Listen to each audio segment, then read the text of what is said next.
Hello fellow people! After chapters 3 and 4 released, the theory started running wild, and I went wild along with them. As one does, I was looking through all the secrets and dialog option compilations people put out on the new chapters. It is interesting to see what you missed without actually replaying the game to get them all. And also, as one does, I was scrolling through comments on one of those compilations, and one comment stood out to me. It was simple, but it made my mind spark connections between things. And as the day went on, I couldn't stop thinking about the idea it proposed.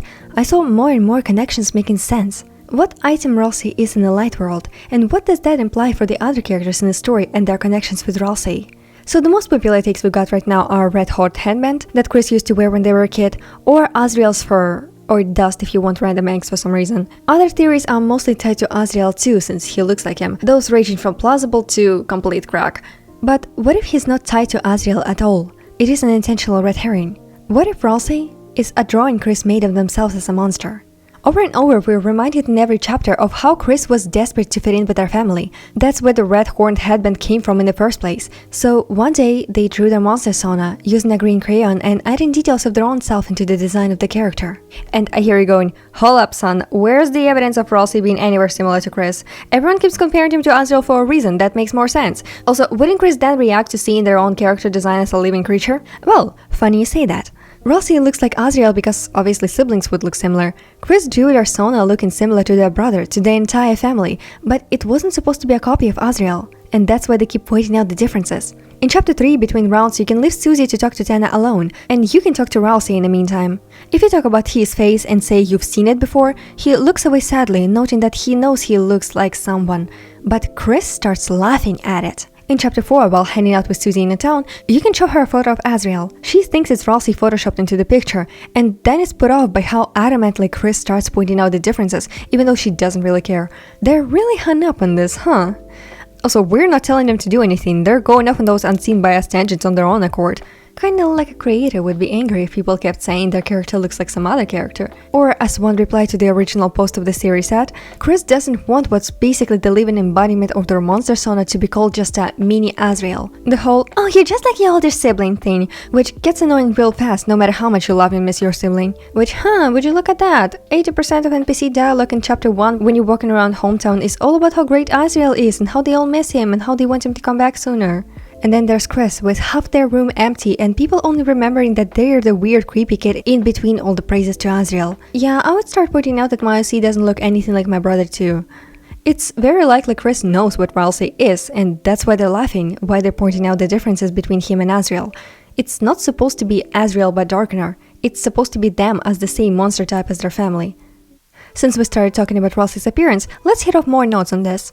So, as everyone knows, Ralsei looks like all the dreamers, which, as I said, makes sense. Kris would draw their persona looking like their family. However, one thing I've seen people bring up against my theory, as if it's some kind of gotcha, is that Kris really wants to be a dog. You do you, honey. Oh my god, this kid is weird. And, like, what's your argument? You literally just brought me more evidence on the silver platter that Kris would draw a monster persona. And jokes aside, I know the contrarians want to bring up that if anything Kris would draw themselves as a dog, yeah. But to that I say, again, looking like their family. And dreamers don't even look like goats. The only thing they have from goats is horns and maybe face shape. They have paws instead of hooves and those long dangly ears which are honestly more dog-like, or at the very least rabbit-like. So, like, Kris wanting to be a dog still works with this. The second thing people notice about Ralsei after the Azriel likeness, or, well, I should actually say, it's the first thing people notice because it's early in chapter 1, how feminine Ralsei looks actually despite being a guy. Some people were still confused even after the save that literally calls Ralsei both a prince and a fluffy boy in back-to-back sentences. They still kept thinking he's a girl for a while before finally catching on. Trust me, I've seen enough let's plays of this happening over and over and I have no idea why. Why am I bringing this up? Well, Kris is non-binary. Insert my rant on that and the blatant transphobia in this fandom from my previous Deltarune video, just in case. It could be interpreted that they were struggling with their gender identity at the time they made this drawing, making their monster persona look kinda ambiguous. Or, you know, just those feelings seeped into the drawing while they were making it, unintentionally, since a child wouldn't exactly know how to express those weird feelings of something being off in a clear way, even through a drawing. Ralsei wears a green wizard attire, even if the head is missing now. We know Kris was looking up tips on how to use magic and studied occult with Caddy when they were a kid. Ralsei's magic is his strongest stat, it's his specialty. And he even uses fire magic in chapter 4, just like dreamers do in Undertale. I'm pretty sure it's the exact same fire sprite. And he's wearing green. Interesting. Reminds me of a certain passage from chapter 1. There are crayons in a drawer. The labels have all faded and there's no green. Almost as if this green crayon was completely used up when someone was drawing a creature clad in green. Kris wears a green sweater, so Fursona would wear green too. Even if the color doesn't match, it's the only green crayon they had. This would also explain why Kris's drawing in their Castletown room is filled with green crayons. Ralsei wants them to draw him again. And because I know for a fact I will get smartest comments on this, I don't care if it's a Homestuck reference or whatever. I never read Homestuck. I'm only looking at what Deltarune is giving me to work with. Also, references to other media have been used before for meaningful character moments both in Deltarune and Undertale. So shush, the fucking green crayon can't be used as evidence. It apparently being a reference doesn't suddenly negate his existence in this world. Oh, and Ralsei's tunic, or whatever he's wearing, has a heart in the chest. An upright heart. I wonder there's a connection between this and the distinctly upright human souls. Oh wait, yeah, Kris has one. It's like they're divine insane. Okay, I'll stop being silly.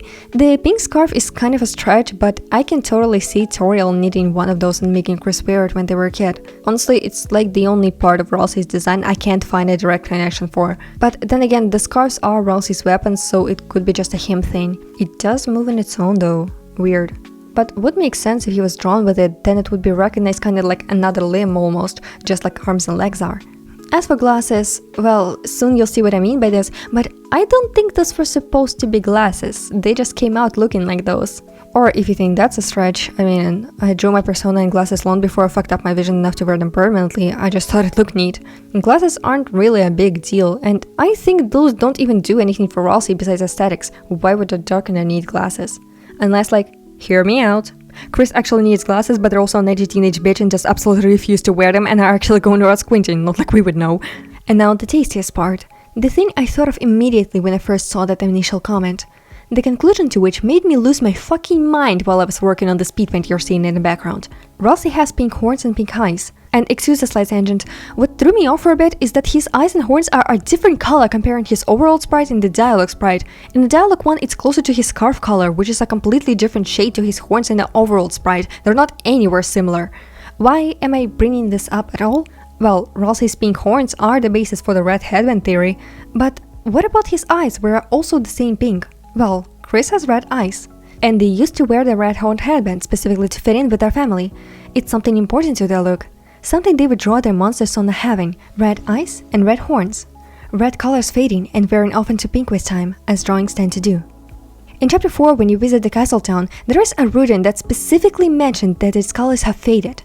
Something happened to its card, which caused its darkener form to change in color too. The fact that it specifically mentions fading colors, time to pull out the surprise tool.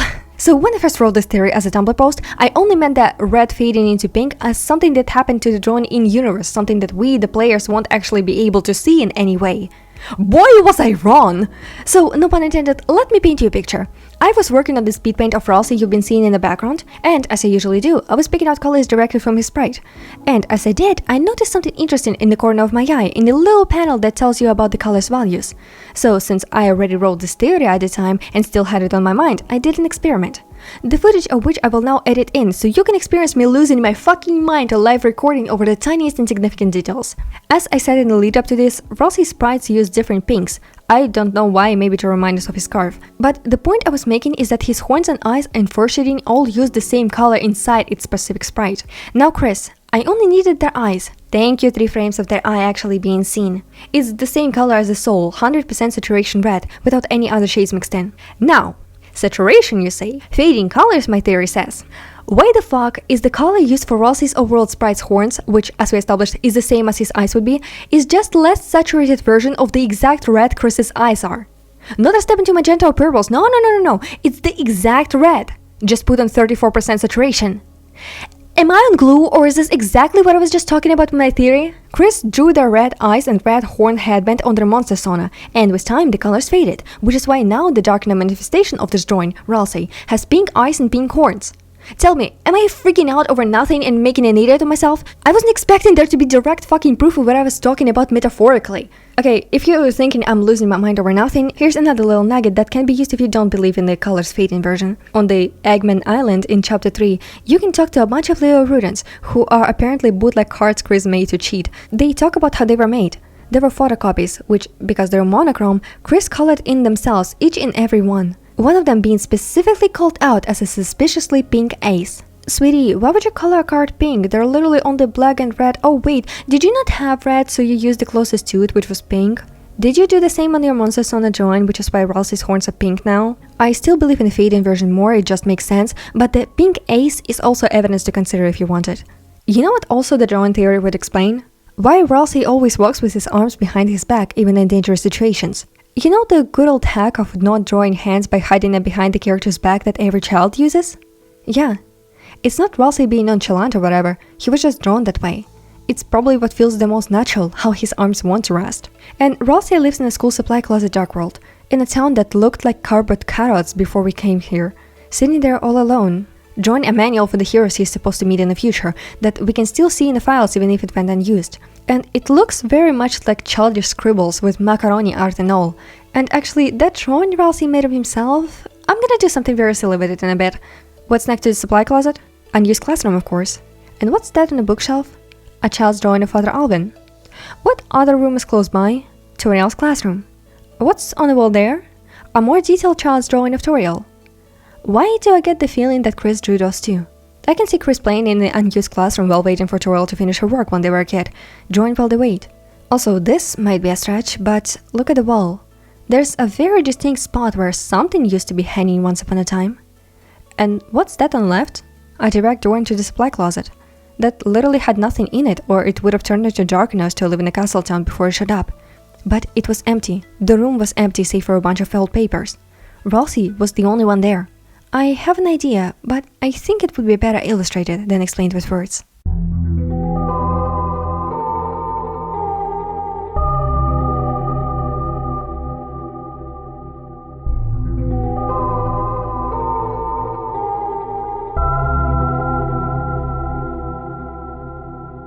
Well, I'm talking about the next part. The past me will do something very, very interesting. I'll let her explain. Take it away, past me.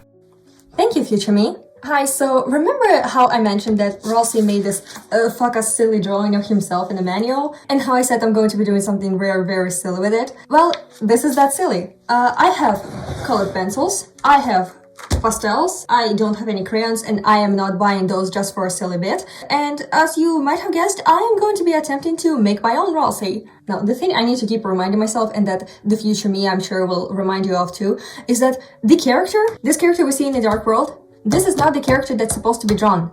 This is the entire drawing, this entire page, this is Ralsei. Well, I'm sure future me will keep you entertained with her ramblings over this footage, so I'm gotta get to it. And, well, unlike Kris, at least I have like 4 different greens, so at least there's something.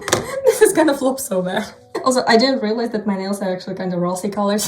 Thank you, past me. And while she's doing this silly thing, let's discuss the implications that can be read into how Ralsei being Kris's childhood drawing informs his character and his relationship with Kris, himself, and everyone else. And just to be clear, again, Ralsei is not the Sona itself. He's not the character Kris imagined himself as. Ralsei is the entire drawing, the entire sheet of paper with the drawing on it. He looks kinda like the character drawn on it, but that's it for the similarities, they're only visual. His personality is fully his own, but influenced by the insecurities Kris was experiencing while creating the drawing, which we touched on already. This theory also explains why Ralsei is so attached to Kris, beyond player is here. Kris created him, was attached to this drawing of what they'd like to be. And then things happened, and the drawing was left in the closet to wither and fade, waiting for when Kris comes back. And he knows they'll come back. He knows the prophecy. He knows they're the only human in town. They're the caged by definition. One day, sooner or later, they'll come back to the dark world.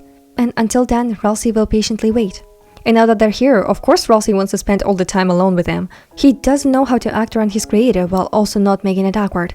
He desperately wants to be friends with them, but he doesn't know how. It's his purpose to serve them, which already makes this dynamic awkward without even counting the whole player situation. He was fulfilling his purpose before by being there when Kris needed him, and now he wants to be there for them again, but as a friend that he doesn't know how to be. When we first met, I was so nervous about first impressions. I even hid my face so you wouldn't see. See what? That cuter childhood drawing manifested into a creature? Is that what got you so nervous about meeting them? Oh, speaking of drawings, looks like she's done.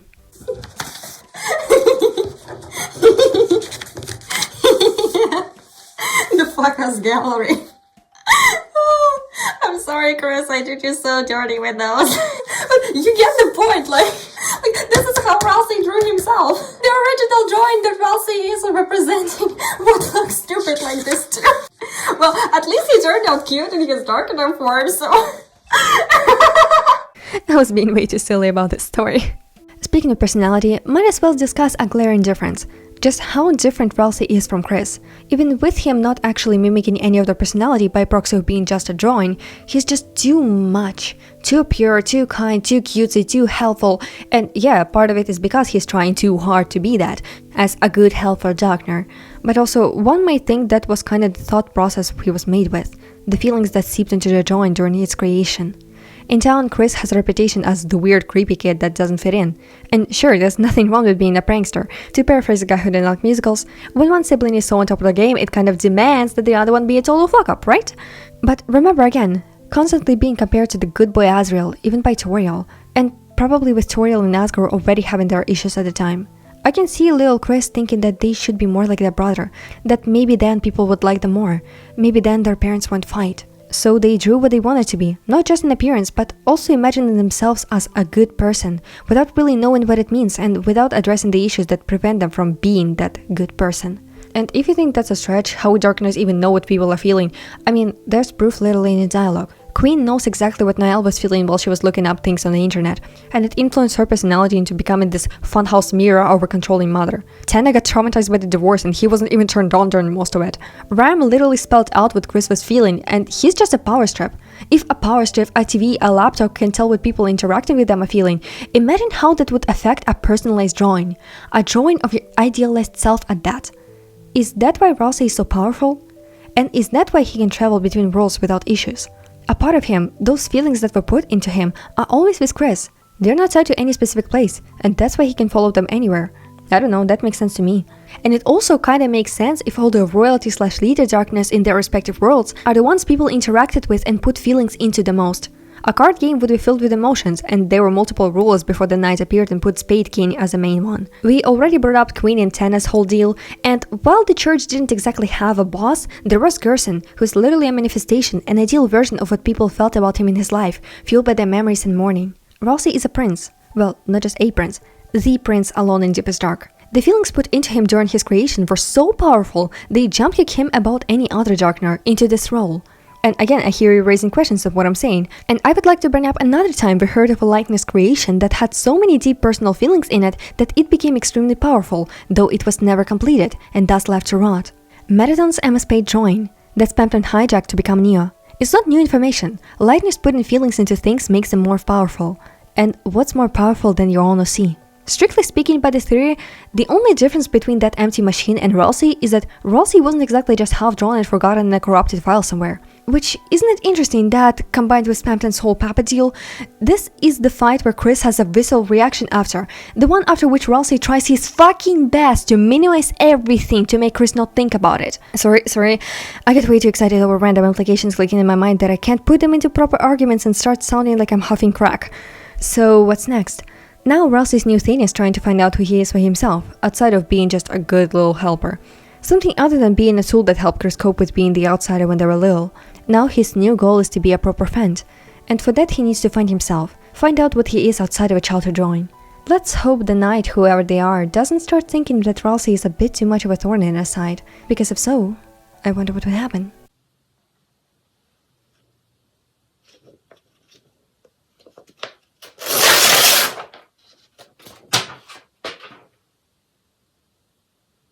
Well, and that's pretty much it. Honestly, this used to be just a crack theory, but then I started seeing everything I described just now, and now I'm actually invested in this one. Though I wouldn't be surprised either if Ralsei turns out to be just the headband or just Azrael's fur or something else entirely. But to wrap this up, I want to bring up something silly. That might not mean anything, but also might be another clue. The official plushies always have some kind of surprise inside them. And would you look at that? Inside of the Ralsei plushie, there's a drawing of him.